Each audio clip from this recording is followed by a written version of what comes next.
ነገ ሰኞ ነው አይደለ? ማክሰኞ ረቢዑል አወል የሚሆነው። ታዲያ ነብዩ ሰለላሁ ዐለይሂ ወሰለም መቼ ነው የተወለዱት? ሰኞ ነው የተወለድኩት ብለዋል። ስለዚህ ማክሰኞ ሊያከብሩ ነው አሁን መውሊድ ነው ብለው ባልተወለዱበት ቀን ማለት አሁን ሁለት ምርጫ ነው ያላቸው። ረቢዑል አወልን 12ን ጠብቀን ነው የምናከብረው ካሉ ባልተወለዱበት ቀን በ14ኛው ቀን ማክሰኞ ሊያከብሩ ነው። አይ እንደ ሐዲሱ መሰረት ሰኞ ነው የምናከብረው ካሉ ረቢዑል አወል 11 ነው። ገና መቼ ደረሰ ብላችሁ ያዟቸው። የማይሆን ነገር ሲቀጥል ነብዩ ሰለላሁ ዐለይሂ ወሰለም ረቢዑል አወል ወር ላይ ነው የተወለዱት የሚል ከየት ነው ያገኘው?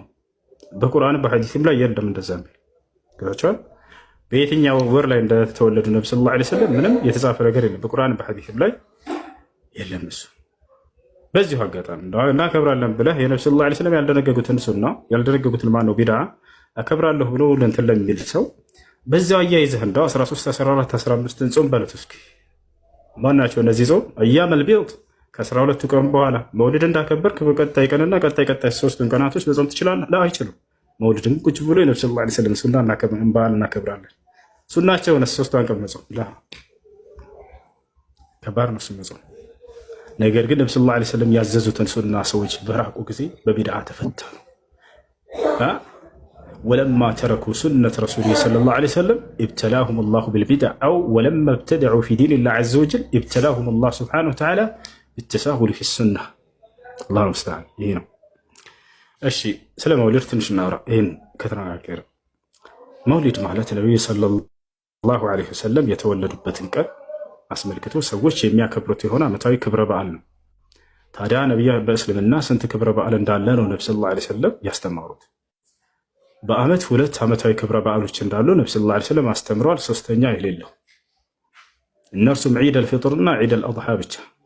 ሌላ ሶስተኛ ዓመታዊ ክብረ በዓል በፍጹም አላስተማሩ። ከየት ነው ያመጣችሁት? ቢድዓ ነው አለቀ። እርሳቸው ምንም አላስተማሩ። ነብዩ ሰለላሁ ዐለይሂ ወሰለም አላስተማሩት። እነዛ 3 ክፍለ ዘመናት ሰዎች አያውቁትም፣ አላከበሩትም። ሰሃቦች የሰሃባ ሚስቶች አያውቁትም። ገብቷቸዋል። ስለዚህ ያ ነው እንደ አጠቃላይ ነቢያችን ሰለላሁ ዐለይሂ ወሰለም ዓመታዊ ክብረ በዓል 2 ብቻ እንደሆኑ ሲያስተምሩ ሐዲስ ላይ ምን አሉ? ኢነ ሊኩሊ ኡመቲን ዒዳ ወሃዛ ዒዱና አሉ። ለእያንዳንዱ ትውልድ የራሳቸው የሆነ ዓመታዊ ክብረ በዓል አላቸው። ለእኔና ለትውልዳቸው ደግሞ 2 ዓመታዊ ክብረ በዓል አሉን አሉ። ዒድ አልፍጥርና ዒድ አልአድሓ። በሌላ ሐዲስ ላይ ነቢያችን ሰለላሁ ዐለይሂ ወሰለም ከመካ ወደ መዲና ስደት ባደረጉ ጊዜ መዲና ሰዎች በዓል እያከበሩ ነበር ያገኟቸው። ምን እያደረጋቸው ነው ሲሏቸው በዓል እያከበርን ብለው ነገሯቸው። ቀድ አብደለኩም አላህ ቢኸይር ሚንሁማ ብለው ተናገሯቸው። አይ ከነዚህ የተሻለ 2 ዓመታዊ ክብረ በዓሎችን አላህ ሰጥቷቸዋል፣ ለውጦ ሰጥቷቸዋል ብለው ተናገሩ። ያቸው አይደል 2 ዓመታዊ ክብረ በዓል 2 እንደሆኑ ተናግረዋል፣ ሶስተኛ የሌለው። ስለዚህ እነዚያም ዒድ አልፍጥርና ዒድ አልአድሓ ናቸው። እነዚህን ነው ነብዩ ሰለላሁ ዐለይሂ ወሰለም ያስተማሯችሁ የደነገጉላችሁ። የእርሳቸውን ልደት በፍጹም ይሄንን ዓመታዊ ክብረ በዓል አድርጋችሁ እንድትይዙ በፍጹም አላስተማሩ ነብዩ ሰለላሁ ዐለይሂ ወሰለም። ታዲያ መውሊድን ማን ጀመረው? መቼ ተጀመረ? የት ተጀመረ? በመጀመሪያ በሞሮኮ ላይ ይጀመራል። የሻዓ ጭፍራዎች አቢዲዮች ናቸው የጀመሩት። ከዚያ በኋላ ወደ ግብፅ መጣ። ግብፅ ላይ በሰዓቱ የነበረው ንጉስ በ4ኛው መጨረሻ ላይ አካባቢ ወደ 5ኛው ዓመት ላይ ከነብዩ ሰለላሁ ዐለይሂ ወሰለም ህልፈት በኋላ ከዚያ በኋላ ነው የተጀመረው። በግብፅ ላይ የነበረው ንጉስ ይህንን ልደት ሲያከብር ጊዜ በግብፅ ላይ የነበሩ ሰዎች ሲያከብሩ ሻዓዎች ፋጢሚዮች ናቸው። በመጀመሪያ ላይ ያከበሩት የ5 አካሎችን ነበር። የዓልይን፣ የሚስቱን የፋጢማን፣ የሐሰን፣ የሁሰይንን እና የግብፅ ገዢ የነበረውን በሰዓቱ የነዚህን የ5ቱን አከበሩ። ከዚያ በሌላ ጊዜ ነብዩ ሰለላሁ ዐለይሂ ወሰለምን ጨመሩ። ከዚያ በኋላ የሶሪያው ንጉስ ሙዘፈር የተባለው ሰው ይሄን አገኘው። መንግስት ደግሞ አንድ ነገር ካገኘ ገንዘብ አለው፣ ኃይል አለው፣ ጉልበት አለው፣ በሙሉ ሀገሪቱ ላይ ያ ነገር እንዲከበር አደረገ። ከዚያ በኋላ በፊል ዓለም الاسلامي በቃ ይሄ ነገር እየተሰራጨ ሄደ። ሰዎች ከጊዜ በኋላ ከሃይማኖት አንዱ ክፍል አድርገውት ያዙት። ስለዚህ አመጣጡ ከማን የመጣው ከተባለ ከሺዓዎች ነው። የሺዓዎች ሱና እንጂ ነብዩ ሰለላሁ ዐለይሂ ወሰለም ሱና አይደለም። ሺዓዎች ደግሞ ለይሱ من المسلمين في شيء እና እነዚህ አካሎች የጀመሩት ነው። በቁርአን በሐዲስም ላይ በወልድና የሚል የለም። ነብዩ ሰለላሁ ዐለይሂ ወሰለም ሰሃቦችም ከየትኛውም የቁርአን አንቀጽና ከየትኛውም ሐዲስ ይህንን ፈህም አድርገው ተገንዝበው የነብዩ ሰለላሁ ዐለይሂ ወሰለም ልደት ያስረዳልና ብለው ያከበሩበት ጊዜ የለም። ሲጀመር ነብዩ ሰለላሁ ዐለይሂ ወሰለም የተወለዱት የትኛው ወር ላይ እንደሆነ አይታወቅም። አይታወቅም። ይሄን ይመስላል። እሺ አውሱ የሆነ ኪታብ ላሳይ ነበር መሐመድ አብዱል ወሃብ ብዙ ጊዜ ልገባ እየሞከርኩ በጣም ታየበዛብህ። እሺ ምን ፈልገህ ነው?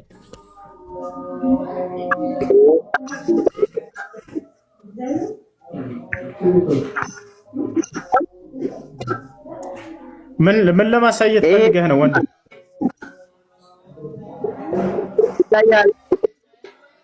አይታየም። ገጽ 117 ላይ ምን ይላል መሰለህ? እሱ ምን ኪታብ ነው? ቢስሚላህ ኪታቡ ተውሂድ ይላል። መሐመድ አብዱል ወሃብ ኪታቡ ተውሂድ ቅንብር ከሸይኹል ኢስላም መሐመድ ኢብኑ አብዱል ወሃብ ይላል። መሐመድ ቢን አብዱል ወሃብ ይላል። እሺ እና ገጽ 147 ላይ ምን ይላል መሰለህ? ከቀሳ ውስጥ አንዱ ወደ አላህ መልእክተኛ ዘንድ በመምጣት ይላል። ከቀሳ ውስጥ አንዱ ወደ አላህ መልእክተኛ ዘንድ በመምጣት ይላል። እሺ ሙሐመድ ወላለ አላህ ሰማያትን ባንድ ጣቱ ምድሮችን ባንድ ጣቱ አድርጎ የሁሉም ነገር የበላይ ገዢ ነኝ እንደሚል ከቅዱስ መጽሐፋችን ውስጥ አግኝተናል አላቸው አለ። ነብዩ ፈቀቅ በማለት የአባባሉን ትክክለኝነት አጸደቁለት ይላል። ፈገግ ስላሉ ብቻ አላህ እጅ አለው ባንድ ጣቱ ይጠቀልላል እጅ ጣት አለው ይላል እንደ ብሎ ወለም ይኩን ለው ኩፉወን አሐድ ብሎ እንደ ቁርአን ላይ ሙስሊም ነህ ክርስቲያን ሙስሊም ነህ ክርስቲያን እና ደግሞ ቁርአን ላይ ደግሞ ምን ብሏል መሰለህ? ሁሱ አዳምጠኝ። ሙስሊም ነህ ክርስቲያን? እኔ ሙስሊም ነኝ እንጂ አልሐምዱሊላህ። ሙስሊም ከሆንክ አላህ የተናገረውን ነብዩ ሰለላሁ ዐለይሂ ወሰለም የተናገሩትን ትቀበላለህ ወይንስ አትቀበልም? ወይንስ ባይምሮህ መዘህ ነው? ተቀበላለሁ። አልይ ምን ብለዋል መሰለህ? ለአላህ አምሳያ አድርጉ ብሎ ተናግሮ የለ እንዴት ጣታለሁ ትለኛለህ? አላህ ጣታለሁ እንዴት ይላል? ለአላህ አምሳያ አድርጉ ብሎ ተናግረዋል አልይ ራሱ ማለት ነው። እንኳን ደህና መጣችሁ ሻህባሽ። አሁን ትልቁ ላይ ሆነና አልይ የተናገረውን ከፍተህ አሳየኝ። ና ክፈት። የቱ ጋር ነው አልይ እንደሱ ያለው? አልይ ያሉት የቱ ጋር ነው ያለው? ክፈት መጽሐፍ ነው። ለአላህ አምሳያ አድርጉ ብሎ ተናግረዋል። ወሬውን ተውና አሁን ያልከውን አልይ የተናገረበትን ክፈት እያልኩህ ነው። የቱ ጋር ነው አልይ እንደሱ ያለው? አሁን ኪታቡን አላስኩትም። አሁን እኔ ኪታቡን አወጣለሁ። የኪታቡን ስም ንገረኝ። የቱ ጋር ነው ያለው? ማጋት በበር መስጠህ በል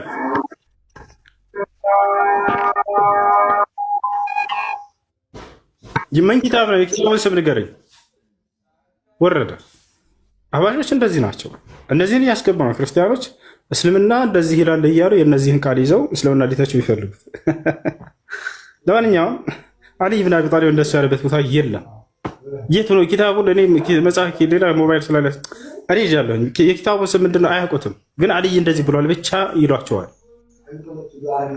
ሰላም እንዴት ነህ? መመኑ ወመኑ ነው የሚለው። ሰላም ነው ወይ? ደህና አልሐምዱሊላህ። ደህና ነህ? አልሐምዱሊላህ። ምንድን ነው ማዕረግህ? እኔ የክርስቲያን ዲያቆናቶችን ማስተማር ማዕረግህ ነው ያለው። ማዕረግህ ምንድን ነው? በሱ ነው ማዕረግ የያዝኩት። መምህር እባላለሁኝ። የክርስቲያኖች የዲያቆኖችና የቀሳውስቶች የመነኩሴዎች አስተማሪ መምህር። ጥያቄ አለ? ኡስታዝ ነህ? ዑላማ ነህ? ዑላማ ነው ኡስታዝ ነው የምትባል? ኡስታዝ ያው የነሱ የክርስቲያኖች የዲያቆናቶች ኡስታዝ ማለት ነው። ጥያቄህ ምንድን ነው? ወይንስ ልጠይቅህ? ምረጥ። ልጠይቅህ? ጠይቅሽ። ውሃብይ ነህ አይደለም? ውሃብይ ምንድን ነው? አታውቅም? ወላሂ አታውቅም። ምንድን ነው ውሃብይ? ምያለሁ እኛ አያውቅም። ከአሁን 3 ቀን እጾማለሁ ከተሳሳትኩ።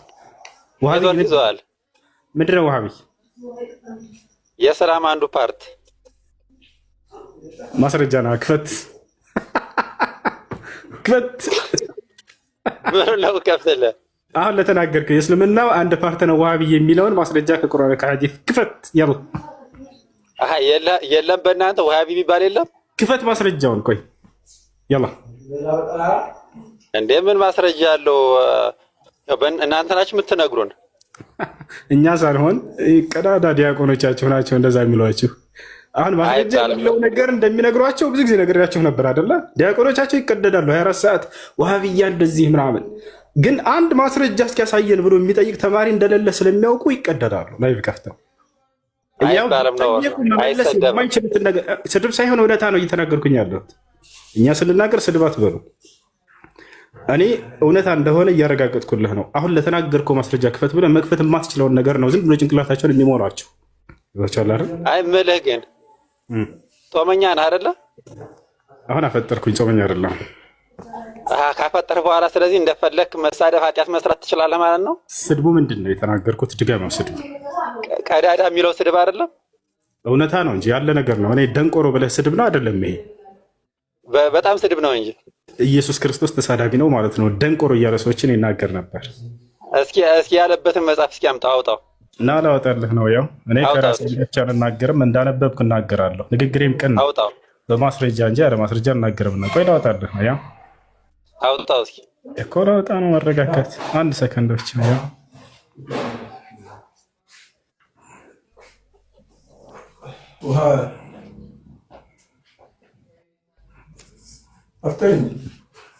አፈጠርኩ አንዴ። እሺ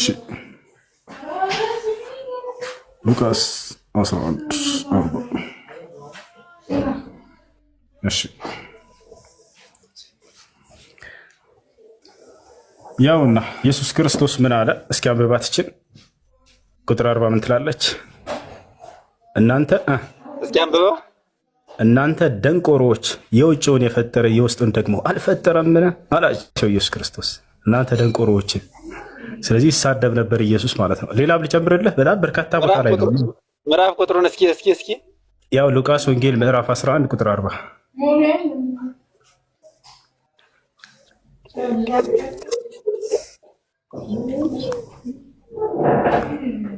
ተረጓሚ ያለው እሱ አሁን ቀጥታ እንትን አይልም ሲተረጎም እሱ። እሺ ትርጓሚ ምንድን ናት? ደንቆሮ ግን ይል ነበር ኢየሱስ ሰዎችን በጣም ብዙ ቦታ ነው። እናንተ ደንቆሮ እያለ ነው የሚያናግራቸው። እሺ ትርጓሚው ምንድን ነው? ደንቆሮ ማለት ሰላም አለይኩም ወአለይኩም ሰላም። ፋዘር መጣች፣ አባቴ መጣች። እሺ ይኸውልህ ትርጓሚው ምንድን ነው?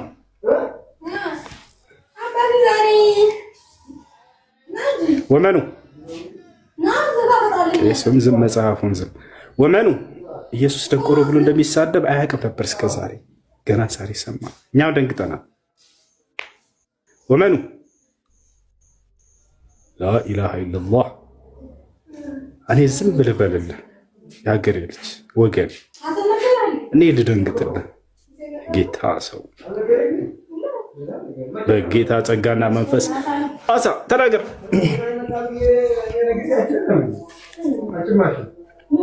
ወመኑ የዋህ ልጅ መሰኛል። ወላሂ ቃጋ ስላቀረ ለማንኛውም አይ አባቴ እናና አፍጥር አባይ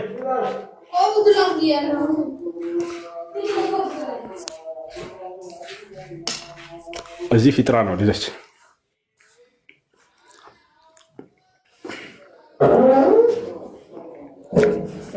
አባቴን አሳየን ይላል። ያው የእሱ ኮፒ ነኝ እኔ። እሱን ነው መስሎ ከቤት በነገራችን ላይ በዛው ቆንጆ እንደሆነ ተረዳችሁ ማለት ነው።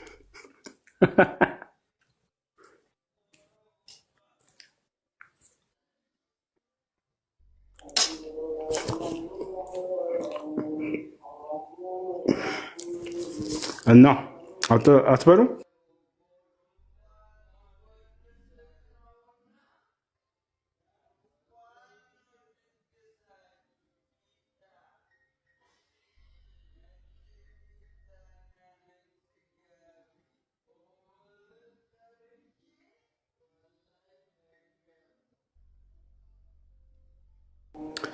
ወመን ወረደ። በቃ በጣም አዝናለሁ ግን ወላሂ ላዝም ቢያንስ ከሙስሊሞች ፊት በምትነግሯቸው ጊዜ ለዲያቆኖቻቸው መልእክት ተደብቀው እንደሚያዳምጡ ስለማወቅ ማለት ነው። ይህ ነገር ስትነግሯቸው ስለ ሙስሊሞች አንድ ቀን ሙስሊሞች ጋር ሂደው ይሄን የምንነግራቸው ሊናገሩ ይችላሉ። የዛኔ ማስረጃ አውጡ ይሏቸዋል። ሙስሊሞች ሊያወጡት የሚችሉትን ነገር እንስጣቸው ብላችሁ ንገሯቸው። በፈጠራችሁ ስትዋሹላቸው፣ ስትሞላቸው ጭንቅላታቸውን ማለት ነው። ገብታችኋል አይደለ? ይመጣሉ። መክፈት የማይችሉትን ነገር ነው የምትሰጧቸው። ውሸት ነው የምታስተምሯቸው ማለት ነው። ጭንቅላታቸውን የምትሞሏቸው። ይሄን የምታደርጉት ለምን እንደሆነ እናውቃለን። መጥተው ሙስሊሞች ጋር እንዳይማሩባችሁ፣ እንዳይሰልሙባችሁ ፈርታቸው ነው አይደለ? አላህ ሙስተዓን።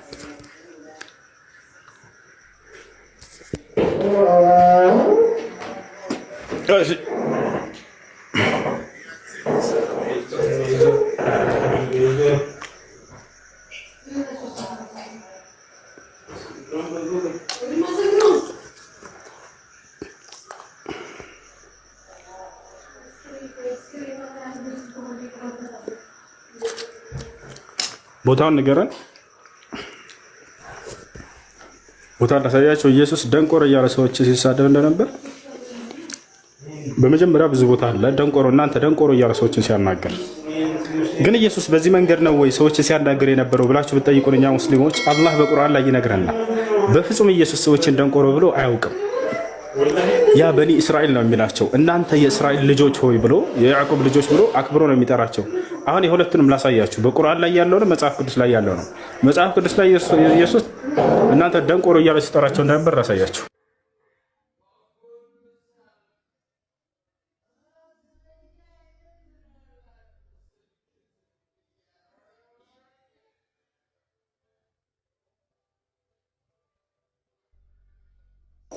ያና ተመልከቱ። ያው ሉቃስ ወንጌል ምዕራፍ 11 ቁጥር 40 እናንተ ደንቆሮዎች ብሎ ያናግራቸዋል።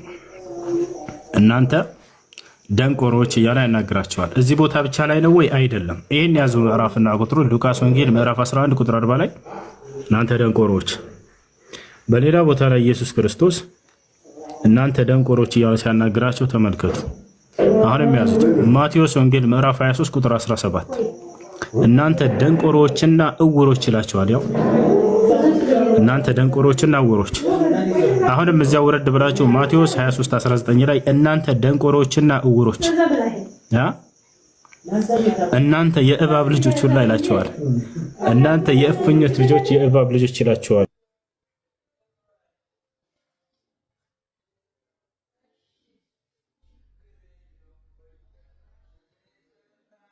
አሁን ደግሞ ኢየሱስ ወይንም ዒሳ በቁርአን ላይ እንዴት ብሎ ነበር የሚያስተምራቸው የሚለውን አላህ ሲገልጽልን እናንተ ደንቆሮች እያለ ነው ወይ? አይደለም። እናንተ የእስራኤል ልጆች ሆይ እያለ በክብር አክብሮ ነው ሲጠራቸው የነበረው። አሁን ላሳያቸው እሱን።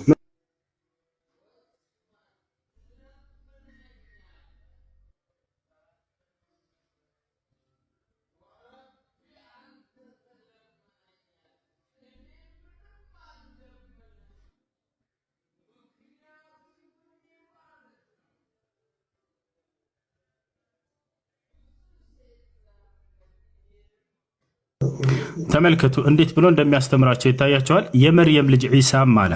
አሁን ዒሳ እንዴት ብሎ እንደሚያስተምር እንደነበር አላህ ሲገልጽልን የእስራኤል ልጆች ሆይ አያቸው አይደለ? እናንተ ደንቆሮች እባቦች ምናምን ላ በፍጹም አይልም። የእስራኤል ልጆች ሆይ ብሎ ወደ እስራኤል ወገን ነው እና የተላከው። በዚህ መልኩ ነበር ሲያስተምራቸው የነበረው። ትክክለኛውን የመሲሁን ትምህርት እዚህ ጋር ነው የምታገኙት።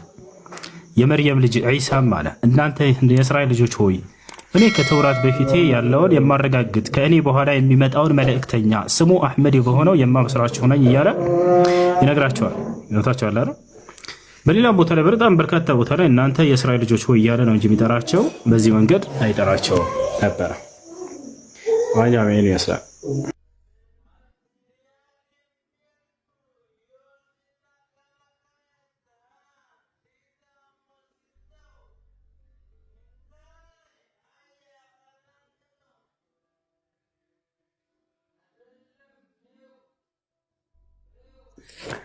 አንድ ጊዜ ልስገድ፣ ጠብቆኝ። እሺ አንድ ልስገድ መጣ።